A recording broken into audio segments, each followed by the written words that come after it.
Hello. आपने हमारी respected Indian defence force के जवानों और ऑफिसर्स को सैल्यूट करते हुए तो देखा होगा, लेकिन अगर आपने ध्यान से देखा होगा तो आपको मालूम पड़ेगा कि आर्मी, नेवी और एयरफोर्स के सैल्यूट करने के तरीके अलग अलग हैं।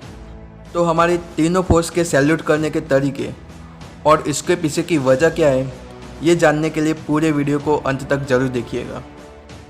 इंडियन आर्मी के सलामी देते समय हाथ का पंजा सामने की तरफ होता है, चारों उंगलियां और अंगूठे एक साथ जुड़े हुए होते हैं और बीच वाली उंगली आईब्रो को या फिर अगर टोपी पहनी हो तो उसे टच होनी चाहिए।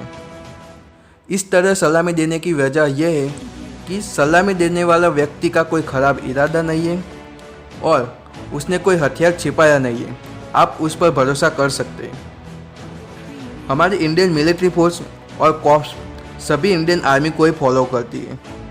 इंडियन एयरफोर्स मार्च 2006 के पहले इंडियन एयरफोर्स का सलामी देने का तरीका इंडियन आर्मी जैसा ही था, लेकिन मार्च 2006 के बाद इंडियन एयरफोर्स ने सलामी देने के लिए कुछ नए मापदंड नक्की किए। इस नए तरीके के सलामी में हथेली को ज़मीन से 45 डिग्री एंगल पर रखना होता है और दाहिने हाथ को कम से कम संभव तरीके से सामने से उठाया जाता है।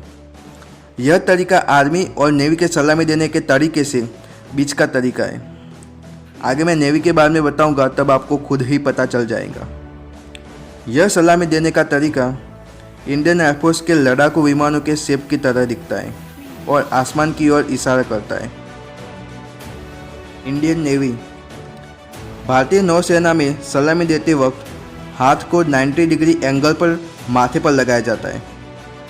इस तरह सलामी देने का कारण यह है कि जब जहाज पर काम करते समय तेल या ग्रीस से हाथ गंदे हो जाते हैं तो वह हाथ को छिपाने के लिए इस तरीके से सलामी देते हैं। तो यह थी बातें हमारे इंडियन डिफेंस फोर्स के सैल्यूट करने के बारे में। तो ऐसे ही अननोन फैक्ट जानने के लिए चैनल को सब्सक्राइब करें और वीडियो पसंद आया हो तो लाइक एंड शेयर करें।